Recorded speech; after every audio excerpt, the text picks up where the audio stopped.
আজকে আমরা এখানে NFIW সারা দেশব্যাপী MNREGAর নাম পরিবর্তন করে BBG রামজি নামের যে ইস্যু, সেই ইস্যুতে আমরা বিক্ষোভ প্রদর্শন করছি। 2005 সালে ইউপি সরকারের আমলে বামপন্থীদের আন্দোলনের ফলে গ্রামীণ রোজগার যোজনা যে রেগার শুরুয়াত হয়েছিল, সেই রেগাতে 100 দিনের কাজের গ্যারেন্টি ছিল। কিন্তু দুর্ভাগ্যবশত দেখা যাচ্ছে 2018 সালের পরে রাজ্যে বিজেপি সরকারের আমলে 100 দিনের কাজের জায়গায় 50 দিনের কাজও গরিব সাধারণ জনগণ বা গরিব মানুষরা ঠিকমতো কাজ করতে পারছেন না। সেই জায়গায় দাঁড়িয়ে এখন সেই নাম পরিবর্তন করে, সে প্রকল্পকে পরিবর্তন করে বিবিজি রামজি এই প্রকল্পের মাধ্যমে 125 দিনের কাজ দেবে বলে যে বিজেপি সরকার প্রতিশ্রুতি দিচ্ছেন, সেটা আদতে একটা জুমলাবাজি ছাড়া আর কিছুই নয়। কারণ আমরা এখানে আমাদের রাজ্যেই দেখতে পাচ্ছি বিগত দিনে যে রেগার প্রকল্প, সে রেগার প্রকল্পে 100 দিনের কাজের জায়গায় 50 দিনের কাজও ওনারা দিতে পারছেন না।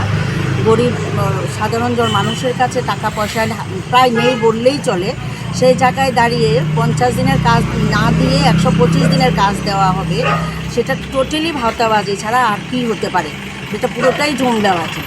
কারণ আমরা যেরকম দেখেছিলাম বছরে 2 লাখ বেকারের চাকরি হবে, আরও বিভিন্ন উজ্জ্বলা গ্যাসের মাধ্যমে মানুষ উপকৃত হবেন, কতটা উপকৃত হতে পেরেছেন, কতজন বেকার চাকরি পেয়েছেন। ঠিক তেমনি এইগুলো যেমন জুমলাবাজি ছিল, এটাও তেমন জুমলাবাজি। তাই আমরা বিবিজি রামজির এই প্রকল্পকে প্রত্যাহার করে আমরা রেগার প্রকল্পই চালু করা হোক, আগের মতো থাকুক, সেই আশা রেখে আমরা আজকে বিক্ষোভ প্রদর্শন করছি। জয়া বিশ্বাস, NFIW স্টেট সেক্রেটারি।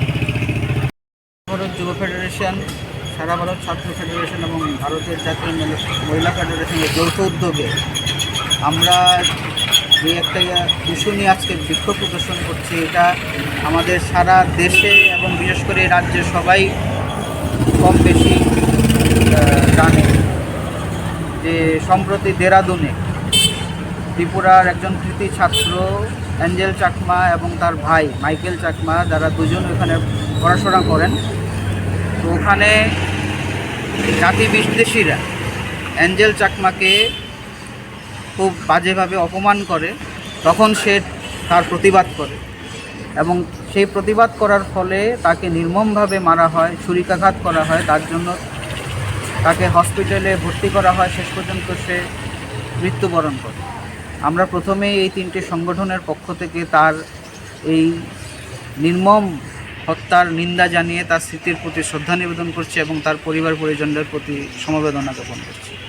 আমরা আজকের এই বিক্ষোভ থেকে খুব স্পষ্টভাবে বলতে চাই যে এই যে সারা দেশে একটা ঘৃণার রাজনীতি, জাতি বিদ্বেষের রাজনীতি, ধর্মান্ধর রাজনীতি, এটা হচ্ছে বিজেপি RSSের যে মনোবাদী তাদের দর্শন, সেই দর্শনেরই একটি প্রতিফলন। এবং আমরা লক্ষ্য করছি এটা তো শুধু একটি অ্যাঞ্জেল চাকমার ঘটনা নয়, সারা দেশেই RSS বিজেপি বিভিন্নভাবে ঘৃণা ছড়াচ্ছে, মানুষে মানুষে হিংসা বিদ্বেষ, তার দর্শনটাকে এমনভাবে মানুষের মধ্যে ছড়িয়ে দিচ্ছে যে আমরা লক্ষ্য করছি যে ধর্মের নামে, জাতির নামে আজকাল সারা দেশেই একটি ভয়ঙ্কর পরিস্থিতির সৃষ্টি হয়েছে এবং তারই প্রতিফলন হচ্ছে এই দেরাদুনে অ্যাঞ্জেল চাকমাকে নির্মমভাবে হত্যা করে। আমরা আজকের এই বিক্ষোভ থেকে এটাই দাবি জানাতে চাই যে অ্যাঞ্জেল চাকমার যে হত্যা হয়েছে তার যেন সুষ্ঠু তদন্ত হয়। কারণ আমরা দেখেছি অ্যাঞ্জেল চাকমার বাবার মুখ থেকেই আমরা শুনেছি, উনি একজন BSF-এ কর্মরত চাকরিজীবী। আমরা লক্ষ্য করে দেখেছি উনি বলছেন যে দেরাদুনের প্রশাসনের যে পুলিশ প্রশাসন, ওরা প্রথমে এই হত্যালীলার কোনো FIR-ই গ্রহণ করতে চাচ্ছিল। তো এখন আমরা দেখছি যে দেরাদুন সরকার থেকে এবং এখানেও রাজ্য সরকার থেকে যে একটি কম্পেনসেশন দেওয়া হচ্ছে পরিবারের কাছে। আমরা বলতে চাই যে কম্পেনসেশন তো একটা শুধুমাত্র লোক দেখানো জিনিস, কিন্তু আসল যে এই যে জাতিবিদ্বেষ, হিংসা, ধর্মান্ধ, এই যে একটা রাজনীতি, এটার মূল যে রুটটা, এই মূল বীজকে উপড়ে ফেলতে হবে এবং এর বিরুদ্ধে আমরা মনে করি এই সমাজে সারা দেশে প্রগতিশীল এবং অসাম্প্রদায়িক লোককে একত্র হতে হবে এবং এই বিজেপি আরএসএসের মনোবাদী আদর্শের বিরুদ্ধে লড়াই করতে হবে এবং তাহলেই আমরা এই হিংসা ধর্মান্ধর এই বীজকে আমরা উপড়ে ফেলতে পারবো। এবং এই বিক্ষোভ প্রদর্শন থেকে আমি অ্যাঞ্জেল চাকমার যে হত্যা হয়েছে এই ঘটনার সুষ্ঠু তদন্ত করে যারা হত্যাকারী তাদের জন্য দৃষ্টান্তমূলক শাস্তি দেওয়া হয় এর দাবি জানাচ্ছি।